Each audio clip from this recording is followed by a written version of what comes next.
శివుడు అనుగ్రహించాడా అలా ఇలా ఉండదు. అందుకే మీరు ఎప్పుడైనా ఎక్కడైనా చూడండి, మిగిలిన దేవతల యొక్క అనుగ్రహం వేరు, శివానుగ్రహం ఒక్కటి వేరు. ఆయనది మామూలుగా ఉండదు. ఉపమన్యువు ఒకప్పుడు ఆవు పాలడిగాడు తల్లిని, తండ్రి లేడు. ఎక్కడి నుంచి తెస్తుంది?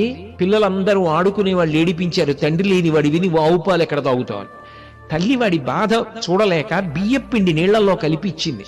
వాడు పాలు అనుకుని తాగేసి మూతికి బియ్యపు పిండి అంటుకుంటే పరిగెత్తుకుంటూ ఆడుకుంటున్న పిల్లల దగ్గరికి వెళ్ళి మా అమ్మ ఆవు పాలు ఇచ్చింది తాగానన్నాడు. వాళ్ళ పిండి రవ్వలు పెదవుల మీద చూసి, నీ ముఖం, నీకు తండ్రి లేడు, ఆవు పాలు ఎక్కడివి?